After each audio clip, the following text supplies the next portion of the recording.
good morning ভালনে সকলোৰে আশা কৰোঁ সকলো ভালে আছা আমি আজি ষষ্ঠ শ্ৰেণীৰ গণিত বিষয়ৰ দুটি নতুন টপিক আৰম্ভ কৰিম টপিক দুটা হৈছে ইউজ অফ ব্ৰেকেটছ বন্ধনীৰ ব্যৱহাৰ আৰু লগতে ৰোমান সংখ্যা লিখাৰ প্ৰণালী এতিয়া আমি আৰম্ভ কৰিবলৈ ওলাইছোঁ ইউজ অফ ব্ৰেকেটছৰ প্ৰথমতে আমি ধৰা হ'ল দুটা সংখ্যা আমি চাই লৈছোঁ 105 into 6 এতিয়া 105 into 6 হলে এইটো সংখ্যাক আমি যোগ কৰিব পৰা যাব 105 100 plus 5 whole into 6 এতিয়া 6 এৰে আমি বন্ধনীৰ নিয়ম মতে আমি 6 এৰে 100 ক পূৰণ কৰিব লাগিব প্লাস 5 এৰে 6 এৰে 5 100 into 6 plus 5 into 6 600 plus 30 630 গতিকে আমি এই নিয়মটো বুজি পালো হয় না নহয় আশা কৰোঁ সকলোৱে বুজি পাইছা ইয়াক কোৱা হয় যোগ সাপেক্ষে পূৰণৰ বিতৰণ বিধি যোগ সাপেক্ষে পূৰণৰ বিতৰণ বিধি ঠিক তেনেদৰে যদি আমি আন এটি উদাহৰণ চাওঁ 305 into 105 এইটো সংখ্যাৰ ক্ষেত্ৰত 300 plus 5 whole into 100 plus 5 এতিয়া আমি এইটোৰে এই গোটেই ব্ৰেকেটটো গোটেইখিনি 105 এইটো আমি ভাঙি লৈছো ব্ৰেকেটৰ ব্যৱহাৰ জানিবৰ কাৰণে গতিকে 300 whole into 100 plus 5 plus 5 whole into 100 plus 5 এতিয়া 300 into 100 300 into 5 মাজতে প্লাসটো আছে ইয়াতে প্লাসটো আছে প্লাস এটো প্লাস 5 into 100 plus 5 into 5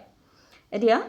পূৰণফলটো হ'ব 30000 plus 1500 plus 500 plus 25 আমাৰ পূৰণ ফল গোটেই পাই গলো এতিয়া আমাৰ ইয়াৰ যোগফলটো হ'ব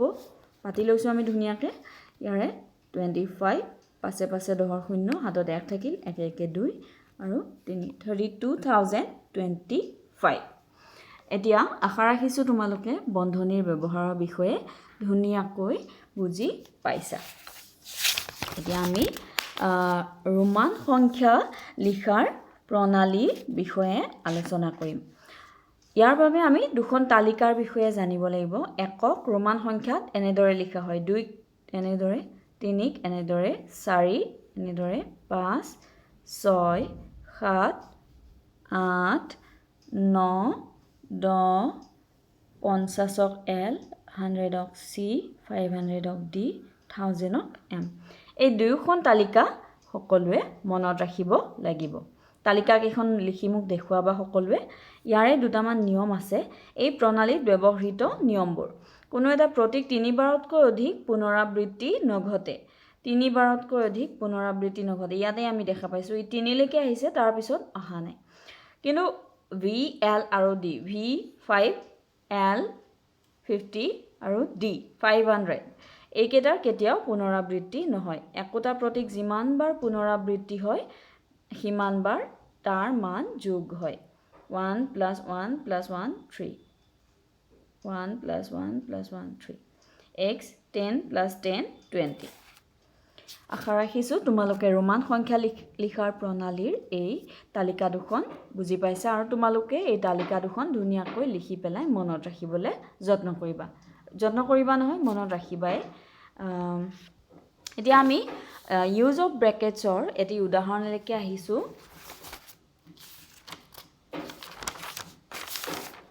ইয়াতে ধুনিয়াকৈ দিয়া আছে গৰমৰ প্ৰশ্নটো দিয়া আছে গৰমৰ বন্ধত চুমু আৰু ৰুমুৱে 7 দিনৰ বাবে ঘৰৰ বাগিচাত কাম কৰিলে চুমুৱে প্ৰতিদিনে 4 ঘণ্টা আৰু ৰুমুৱে প্ৰতিদিনে 5 ঘণ্টাকৈ কাম কৰিলে দুয়ে 7 দিনত মুঠতে কিমান ঘণ্টা কাম কৰিব আমি গম পাইছো যে চুমুৱে ডেইলি 4 ঘণ্টাকৈ কৰে ৰুমুৱে 5 ঘণ্টাকৈ এদিনত দুইজনে কিমান কৰিব 4 plus 5 9 hours 7 দিনত যেহেতু এসপ্তাহত 7 দিন গতিকে 9 into 7 63 hours গতিকে মুঠ 7 দিনত কিমান ঘণ্টা কাম কৰিব 63 ঘণ্টা এটো আন এটা ধৰণেও কৰিব পাৰি চুমুৱে এদিনত কৰে 4 ঘণ্টা এতেকে 7 দিনত কৰিব চুমুৱে কিমান 28 7 4 গুণ 28 ঠিক তেনেদৰে ৰুমুৰ হ'ব 5 ঘণ্টা যেহেতু 7 5 গুণ 35 দুইয়ে মুঠতে কি কৰিব এয়া আমাৰ ব্ৰেকেট আহি গৈছে 4 into 7 plus 5 into 7 28 ঘণ্টা যোগ 35 ঘণ্টা 63 hours ইয়াতো আমি ঠিক তেনেদৰে পাইছিলোঁ হয় না নহয় গতিকে দেখা গ'ল একক বাদ দি 4 plus 5 whole into 7 4 into 7 plus 5 into 7 ইয়াক বন্ধনীৰ বিস্তাৰ বুলিও কোৱা হয় এই ম্যাথছটো আশা ৰাখিছোঁ সকলোৱে বুজি পাইছা এতিয়া মোক বন্ধনীৰ দুটামান সমাধান কৰা তোমালোকে কৰি দেখুৱাবা ইয়াত চাৰিটা দিয়া আছে এ বি সি ডি এই গোটেইকেইটা মোক কৰি দেখুৱাবা আৰু লগতে ৰোমান সংখ্যা লিখাৰ প্ৰণালীৰ এই তালিকা দুখন মোক লগতে নিয়মাৱলী দুটা মোক লিখি পেলাই ধুনীয়াকৈ দেখুৱাবা ঠিক আছে ধন্যবাদ